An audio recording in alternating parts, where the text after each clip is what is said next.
Prvo predavanje v tem sklopu, prvi nastop, bo pripadal našemu gozdarskemu kolegu z naslovom Odpiranje prostora in poslušanje.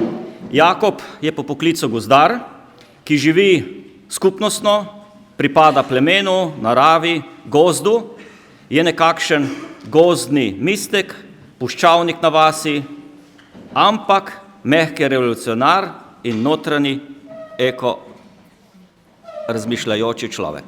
Izvoli.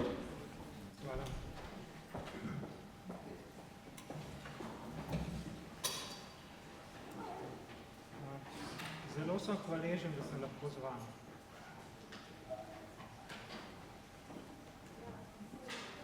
Tukaj sem se usedel zaradi tega, da vidite, da imam noge, da imam roke.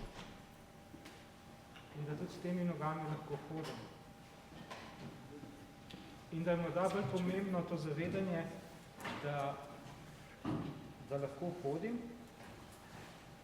bolj kot to, kje hodim. Ja?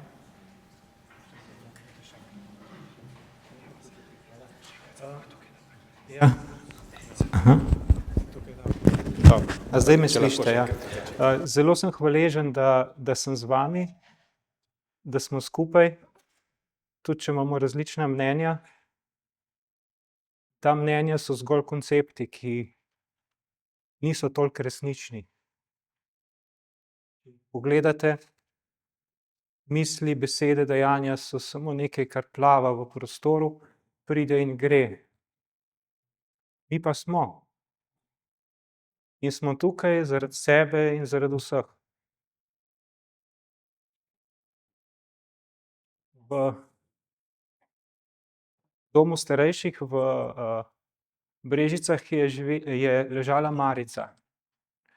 Prišla je do nje iz hospica gospa in je vprašala: Marica, kako je? Bila je bela, kot tvoja srajca. Ležala čist kot poper, sem tako v zrak gledala. Je rekla: meni je dobro. Meni je dobro. In ko opazujem to, v čem smo si podobni? Vsi bi bili radi srečni in vsi bi se radi izognili trpljenju. Načine imamo različne. Eni so bolj zunanji, eni so bolj notranji. Zdaj pa lahko si sami malo naredite, reflektirate, ti zunanji načini za doseganje sreče, a so trajni ali ne. Koliko smo porabili energije za to, da smo se hipoma osrečili. Kje so pa tisti, kakšne so pa poti, notranje poti do sreče? Ali pa tudi notranje poti do trpljenja? To so se spraševali že pred nami in so veliko okrog tega ugotovili.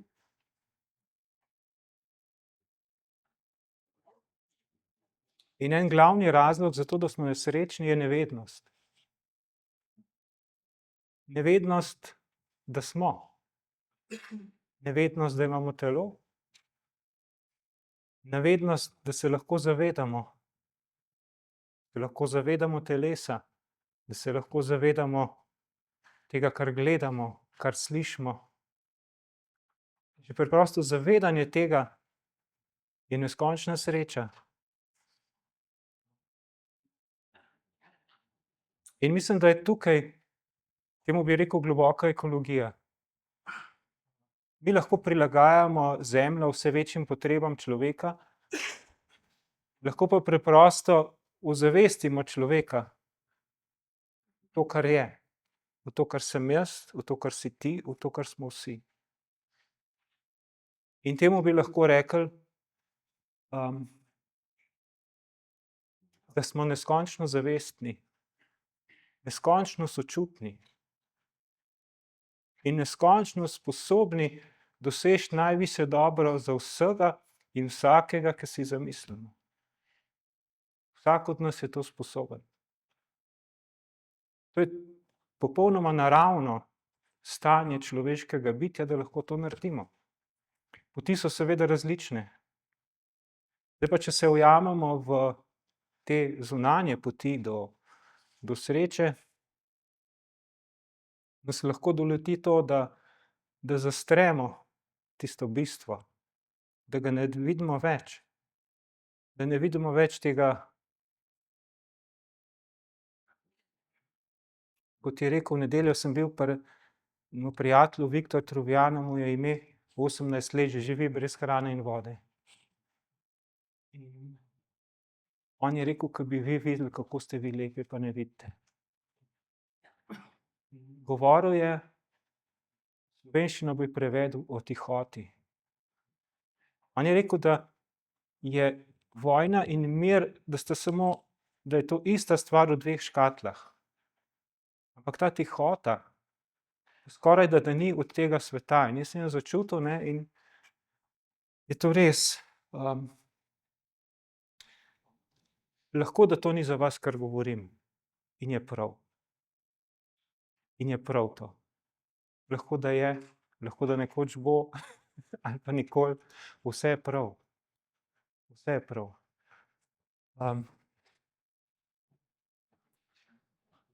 Ko mi je oče umrl pred 8 meseci v nesreči, sem vadil eno prakso, ki smo jo prej vadili s prijatelji v skupini. Počiva v odprtem zavedanju. Naše naravno stanje uma je počitek. Počiva. Vem, da je moja mama sama in tega še ne ve. Ampak moj počiva. In je sposoben vse narediti za dobro vseh. In 3 dni sem bil v stanju, ko sem lahko vse naredil, ne da bi se mi karkoli dotaknili, v čisti radosti. In ko sem v tem hodil okrog med ljudmi, sem videl tako kot Viktor, lepoto, radost, srečo v vseh. In do mene so se tudi tako vedeli, to je neverjetno. Potem je seveda se to malo zastrlo, ampak ta praksa počivanja uma,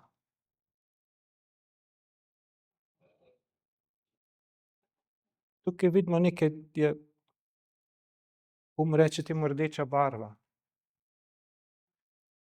Ja. Znam rdeča barva. In ko včeraj na predavanjih marsikaj je bilo takega, kar mi je prebujalo čustva, počiva v tem. In ni treba reagirati. Ni treba, preprosto zaznamo to, kar je. Neko idejo, s katero se ne strinjamo, katera nam prebuja globoka čustva, ampak je zgolj ideja, ki pride in gre. Sama po sebi ni resnična. Mi dajemo to, ne. In kar si jaz želim, ne, da bi, gozdarstvo je razdeljeno nekako na 2 pola, ne. Ampak en brez drugega ne moreta. In oba pola sta nesrečna, ker je takšna razdeljenost. Nobenemu ni všeč to. Niti enemu polu, niti drugemu polu, niti javnosti, nikomur ni všeč to.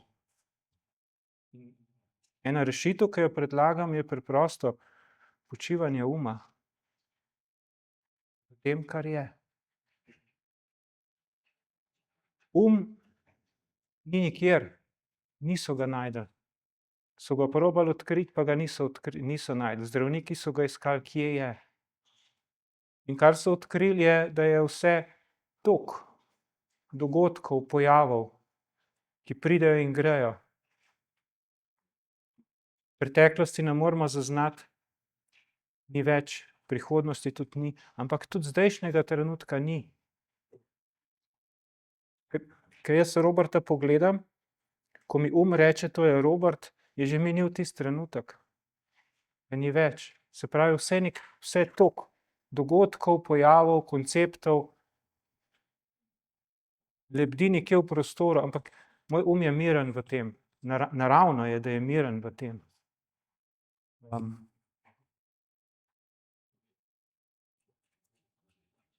Eno zgodbo bi vam rad povedal, ki je res lepa, ampak ima tudi znanstvene korenine, ne.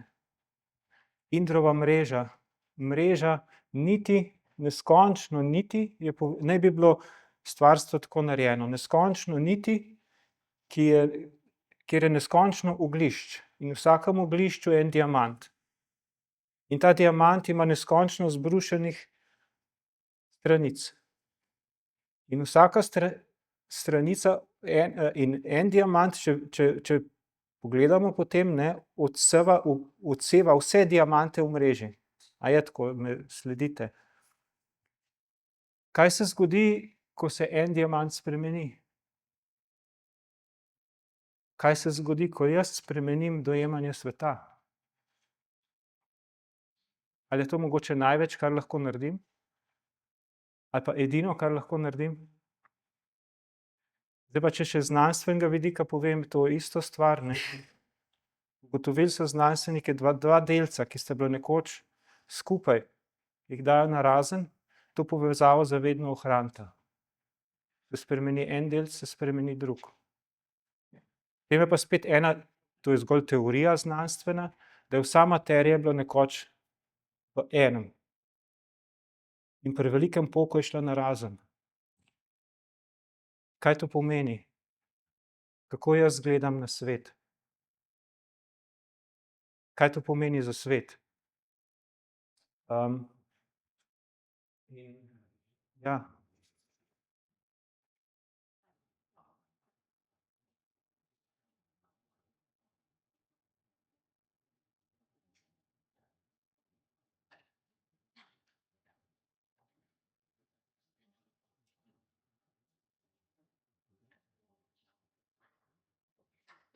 Toliko sem imel za povedati.